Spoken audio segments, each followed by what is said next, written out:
ఇక varicose veins నుండి విముక్తి పొందండి. ఎవిస్ వాస్కులర్ సెంటర్ ఇప్పుడు మన KPHP లో గ్రాండ్ ఓపెనింగ్ ఏప్రిల్ 4వ తేదీన. రైల్వే కోడూరు జనసేన అభ్యర్థిని జనసేన అధినేత మార్చారు. తొలుత యనమల భాస్కర్ రావును పవన్ కళ్యాణ్ ప్రకటించారు. అయితే యనమల భాస్కర్ రావుపై ఆరోపణలు వచ్చాయి. యనమల భాస్కర్ రావు అభ్యర్థిత్వాన్ని మార్చాలని జనసేన అధినేత పవన్ కళ్యాణ్ కు ఫిర్యాదులు చేశారు. దీంతో పునరాలోచనలో పడినటువంటి పవన్ కళ్యాణ్ రైల్వే కోడూరు అభ్యర్థిని మార్చుతూ నిర్ణయం తీసుకున్నారు. యనమల భాస్కర్ రావు స్థానంలో అరవ శ్రీధర్ను ప్రకటించారు. మరోపక్క అవనిగడ్డ నియోజకవర్గం నుంచి జనసేన అభ్యర్థిగా మండలి బుద్ధ ప్రసాద్ పేరును పవన్ కళ్యాణ్ ఖరారు చేశారు. అన్నమయ్య జిల్లా రైల్వే కోడూరు నియోజకవర్గ జనసేన అభ్యర్థిగా అరవ శ్రీధర్ పేరును జనసేన అధినేత ఖరారు చేశారు.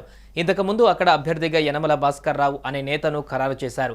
ఆయన వైసీపీ నేతలకు అత్యంత సన్నిహితుడు, మంత్రి పెద్దిరెడ్డి రామచంద్రారెడ్డి అనుచరుడు అంటూ పెద్ద ఎత్తున ఆరోపణలు వచ్చాయి. క్షేత్రస్థాయి నుంచి వచ్చిన నివేదికలు జిల్లా నాయకుల అభిప్రాయాలను పార్టీ అధ్యక్షులు ముఖ్య నాయకులను పరిశీలించారు. ఈ స్థానంలో అభ్యర్థిని మార్చాలని నిర్ణయించారు. పవన్ కళ్యాణ్ ఎన్నికల ప్రచారంలో భాగంగా పిఠాపురంలో ఉన్న సమయంలో రైల్వే కోడూరు నియోజకవర్గ జనసేన తెలుగుదేశం కలిసి అక్కడి పరిస్థితిని వివరించారు.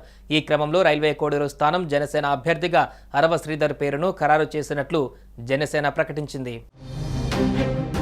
జనసేన పార్టీ నేతలు కూటమిలోని ఇతర పార్టీల నేతల అభిప్రాయాలు తెలుసుకుని అరవ శ్రీధర్ పేరును ఖరారు చేశారు పవన్. అరవ శ్రీధర్ 3 రోజుల కిందటే జనసేన పార్టీలో చేరారు. రైల్వే కోడూరు నియోజకవర్గ ముక్కవారిపల్లె గ్రామ సర్పంచ్గా ఉన్నారు.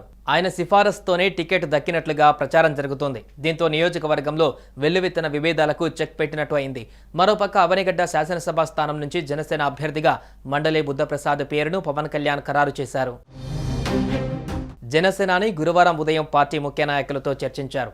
అవనిగడ్డ నుంచి బుద్ధ ప్రసాద్ బలమైన అభ్యర్థిగా నిర్ణయించి పేరును ఖరారు చేశారు. మండలి బుద్ధ ప్రసాద్ గత ఎన్నికలలో తెలుగుదేశం పార్టీ నుంచి పోటీ చేసి ఓడిపోయారు. అంతకుముందు పలుమార్లు ఆయన ఆ నియోజకవర్గం నుంచి పోటీ చేసి విజయం సాధించారు. నియోజకవర్గంలో మంచి పట్టు ఉన్న నాయకుడు కావడంతో పవన్ ఆయన వైపే మొగ్గు చూపారు. కాగా పాలకొండ నియోజకవర్గానికి జనసేన అభ్యర్థిని ప్రకటించవలసి ఉంది. సుమన్ టీవీలో మీ పర్సనల్ అండ్ బిజినెస్ ప్రమోషన్స్ కోసం కింది నెంబర్కి కాంటాక్ట్ చేయండి.